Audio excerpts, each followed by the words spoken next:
Hi students, today we shall discuss Ohm's law. In our previous class, you learned flow of liquids depend on the pressure difference and transfer of heat energy depends on the difference in temperatures. Similarly, flow of current through a conductor depends on the potential difference between its ends. Now, think of a torch cell or dry cell. It has a potential difference of 1.5 volt. When this torch cell is connected to a torch bulb through a conducting wire, the bulb will glow. When one more torch cell is added to the circuit, then what happens? Bulb will glow more brightly. അപ്പോൾ എന്തുകൊണ്ടാണ് ഒന്നിൽ കൂടുതൽ bright ആയിട്ട് bulb glow ചെയ്യുന്നത്? കാരണം ഒരു cell ഉപയോഗിക്കുമ്പോൾ അതിന്റെ വോൾട്ടേജിൽ പൊട്ടൻഷ്യൽ ഡിഫറൻസ് 1.5 ആണ്. ഒന്നിൽ കൂടുതൽ ഉപയോഗിച്ചപ്പോൾ രണ്ടെണ്ണമായപ്പോൾ 3 വോൾട്ട് ആയി അതിന്റെ പൊട്ടൻഷ്യൽ ഡിഫറൻസ്. അപ്പൊ പൊട്ടൻഷ്യൽ ഡിഫറൻസ് കൂടിയപ്പോൾ ഇതിൽ കൂടി ഫിലമെന്റിൽ കൂടി കടന്നു പോകുന്ന കറന്റ് അളവ് വർദ്ധിച്ചു. അപ്പൊ കൂടുതൽ ബ്രൈറ്റ് ആയിട്ട് അത് ഗ്ലോ ചെയ്തു. ഇനിയും ഒരു സെല്ല് കൂടുതൽ കൂട്ടാണ്ടിരിക്കുക, അപ്പൊ വീണ്ടും നേരത്തേക്കാൾ കൂടുതൽ ബ്രൈറ്റ് ആയിട്ട് ബൾബ് പ്രകാശിക്കും. കാരണം പൊട്ടൻഷ്യൽ ഡിഫറൻസ് അപ്പോ 3 4.5 ആയി. പൊട്ടൻഷ്യൽ ഡിഫറൻസ് കൂടിയപ്പോ ഇതിൽ കൂടി പോകുന്ന കറന്റ് അളവ് കൂടിയെന്നാണ്. ഇനി നമ്മള് ഈ സെല്ല് ഒഴിവാക്കിയിട്ട് ഒരു ടോർച്ചില് കുറെ നാളായിട്ട് ഉപയോഗിക്കുന്ന സെല്ലാണ് ഉപയോഗിച്ചിരിക്കുക. അപ്പൊ അതിന്റെ പൊട്ടൻഷ്യൽ ഡിഫറൻസ് സാധാരണ ഒരു പൊട്ടൻഷ്യൽ 1.5 ആണ്. പക്ഷെ കുറെ നാളായിട്ട് ഉപയോഗിക്കുന്ന സാധനത്തിന് പൊട്ടൻഷ്യൽ ഡിഫറൻസ് 1.5 ഉണ്ടാവില്ല, അതിനേക്കാൾ താഴെ ഇരിക്കും. അതായത് ഒന്നുകിൽ 0.75 വോൾട്ടോ അതിൽ താഴെ ആയിരിക്കും മാറി ഉണ്ടാവും. അങ്ങനെയുള്ള ഒരു സെല്ലാണ് ഉപയോഗിക്കുന്നതെങ്കിൽ ഇവിടുത്തെ ബൾബ് ഗ്ലോ ചെയ്യൽ എങ്ങനെയായിരിക്കും? വളരെ മങ്ങിയിട്ടായിരിക്കും. അപ്പൊ അതിന് മനസ്സിലാക്കേണ്ട കാര്യം എന്താണ്? Current depends on the potential difference. Larger the potential difference, larger is current.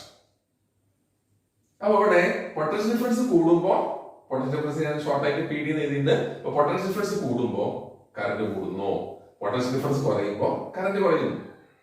അതിനർത്ഥം കറന്റും പൊട്ടൻഷ്യൽ ഡിഫറൻസും നേരനുപാതം, അതായത് is directly proportional.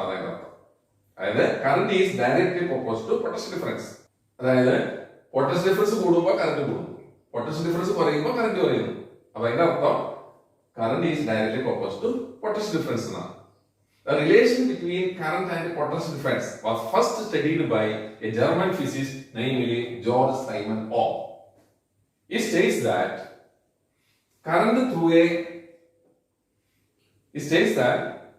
flowing through a conductor is directly proportional to the potential difference applied between its ends,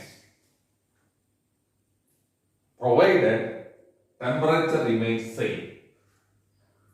Provided temperature remains unchanged. That is, at a constant temperature, current flowing through a conductor is directly proportional to the potential difference between its ends. This law is called Ohm's law. അപ്പോൾ ഇപ്പോൾ നമ്മൾ എന്താ പഠിച്ചത്? Current flowing through a conductor is directly proportional to potential difference between its ends.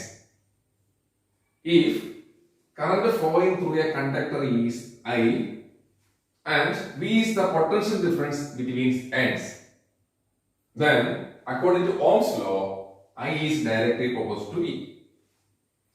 This equation can also be written as V is directly proportional to I. അപ്പോൾ Ohm's law പ്രകാരം current is directly proportional to potential difference. That is I. Current എന്നത് I ആണ്, potential difference V ആണ്. I is directly proportional to V. This equation can also be written as V is directly proportional to I. That is V is equal to I into R. ഈ proportionality മാറ്റിയിട്ട് equal sign വരുമ്പോൾ ഒരു constant ആയിട്ട് multiply ചെയ്യുന്നതാണ്. അതാണ് V is equal to I into R, where R is a constant called resistance of the conductor.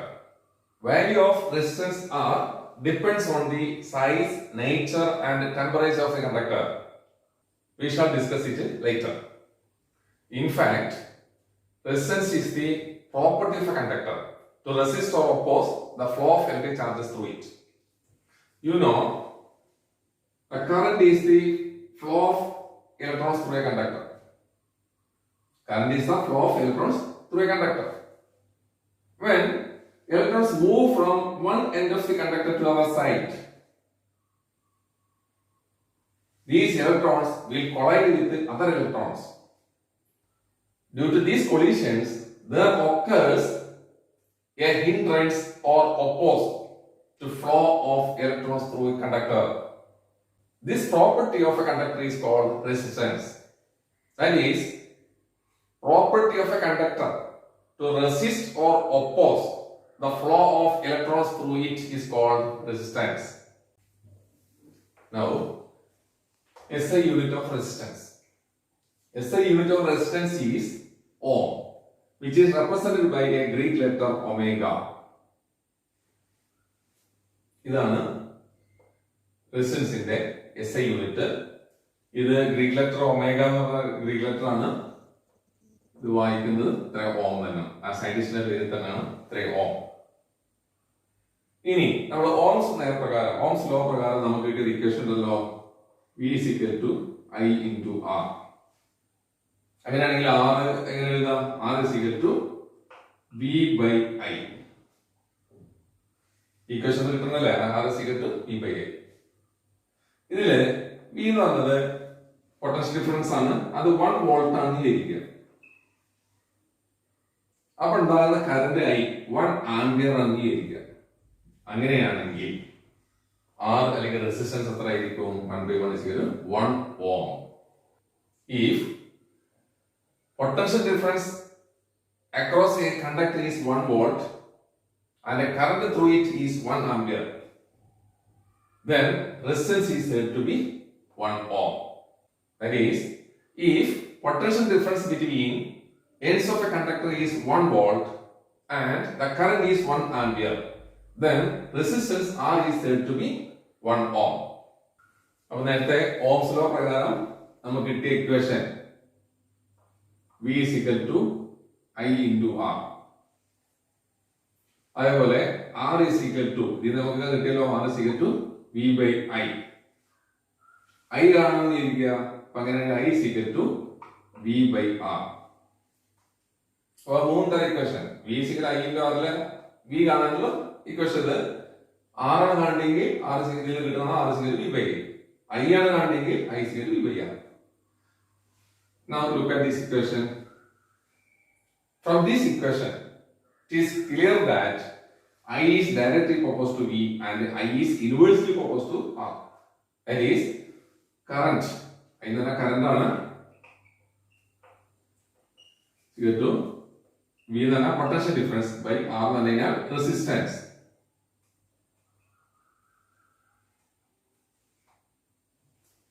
Current is directly proposed to potential difference and current is inversely proposed to resistance. From this equation, it is obvious that, it is clear that by changing potential difference we can change current, and by changing resistance without changing potential difference we can change current. ഈ ഇക്വേഷനിൽ potential ഡിഫറൻസിൽ മാറ്റം വരുത്തിയാൽ current മാറും, അതേപോലെ റെസിസ്റ്റൻസിൽ മാറ്റം വരുത്തിയാൽ current മാറും. റെസിസ്റ്റൻസിൽ മാറ്റം വരുത്തിയാൽ പൊട്ടൻഷ്യൽ ഡിഫറൻസിൽ അല്ലെങ്കിൽ വോൾട്ടേജിൽ മാറ്റം വരുത്താതെ without changing voltage we can change current by changing resistance. Now look at this equation again. I is equal to V by R. If voltage is doubled, then what happens to current? I is equal to V by R. ഇതില് voltage double ആവുമ്പോ current സംഭവിക്കുക double ആവും, double ആവുന്ന 2V ആവും. അപ്പൊ ഈ വാല്യൂനെ വീണ്ടും 2 കൊണ്ട് മൾട്ടിപ്ലൈ ചെയ്യണം, അപ്പൊ കറന്റിന്റെ വാല്യൂ ഇരട്ടിയായി. If voltage is doubled, then current becomes doubled. If voltage is halved, voltage halved half ആവുന്നത് എന്താണ്? 2 കൊണ്ട് ഹരിക്കലല്ലേ. V എന്ന് പറഞ്ഞാൽ V by 2, V എത്ര വരും, അപ്പൊ കറന്റ് എത്ര ആയിരിക്കും? half ആവും. If voltage is halved, then current also becomes halved. On the other hand, current is inversely proposed to resistance. I is inversely proposed to R. In this case, if resistance is doubled, then what happens to current? Equation നോക്കാം. ഇവിടെ I=V/R. ഇത് രണ്ട് resistance 2R ഇരട്ടയിരിക്കുക. അപ്പൊ current എന്താ ഉപയോഗിക്കുക? Current എന്ന് പറഞ്ഞാൽ ശരിക്കും V/R ആണ്. ഈ കിട്ടുന്നതിന് വീണ്ടും രണ്ടോണ്ടിരിക്കലല്ലേ, അപ്പൊ കറണ്ട് പകുതിയാവും ചെയ്യാം. റെസിസ്റ്റൻസ് ഡബിൾ ആവുമ്പോ കറണ്ട് പകുതിയാവും. അതായത് ഇവിടെ നമ്മൾ മനസ്സിലാക്കിയല്ലോ, കറണ്ട് കൂടുമ്പോ റെസിസ്റ്റൻസ് കുറയും, അല്ലെങ്കിൽ റെസിസ്റ്റൻസ് കുറയുമ്പോ കറണ്ട് കൂടും, റെസിസ്റ്റൻസ് കൂടുമ്പോ കറണ്ട് കുറയും. അതാണ് ഇൻവേഴ്സ് പ്രൊപ്പോർഷൻ എന്ന് പറയുന്നത്. അപ്പൊ ഇവിടെ റെസിസ്റ്റൻസ് ഡബിൾ ആയി കഴിഞ്ഞാൽ കറണ്ട് എന്താ ഉപയോഗിക്കുക? കുറയാ ചെയ്യുക. If resistance is double, then current becomes armed. If the resistance is armed, resistance half ആവുന്നിരിക്കുക, അതായത് R എന്ന് പറഞ്ഞാൽ resistance R/2 ആവുന്നിരിക്കുക. അപ്പൊ എന്താ ഉപയോഗിക്കുക? മുകളിലേക്ക് current becomes doubled. Current becomes doubled. അതായത് 2 മാറും. അപ്പോൾ if resistance is doubled, then current becomes armed, and resistance is armed, then current becomes doubled. Some terms related to resistance. അതിൽ ഒന്ന് വേരിയബിൾ റെസിസ്റ്റൻസ്, രണ്ട് റിയോസ്റ്റാറ്റ്. അപ്പോൾ ഇതിനെ പറ്റിയാണ് പറയുന്നത്. In many cases, it is necessary to change or increase or decrease the current in the circuit. അപ്പോൾ അത്തരം സന്ദർഭങ്ങളിൽ, അതായത് സർക്യൂട്ടുകളിൽ നമുക്ക് ചിലപ്പോ കറണ്ട് ഇൻക്രീസ് ചെയ്യേണ്ടി വരും, ചിലപ്പോൾ ഡിക്രീസ് ചെയ്യേണ്ടി വരും. ഇപ്പൊ ഇന്നത്തെ ക്ലാസ്സിൽ നമ്മൾ പഠിച്ചൊരു കാര്യമുണ്ട്. We can change the current by changing potential difference, and we can also change the current by changing resistance. റെസിസ്റ്റൻസിൽ മാറ്റം വരുത്തിയിട്ട് നമുക്ക് കറണ്ട് വ്യത്യാസം വരുത്താൻ പറ്റുന്നതാണ്. Without changing voltage, without changing potential difference, we can change current by changing resistance. Variable resistance is used for this purpose, and is you learned we can change the current by changing resistance without changing voltage. For this purpose, variable resistance is used. Variable resistance is a component used to change current without changing voltage. Here, rheostat. Rheostat is a variable resistance used to change resistance in the circuit and thereby changes current in the circuit. Rheostat is a variable resistance used to change resistance in the circuit and thereby current changes in the circuit. Other term related to resistance is good conductor.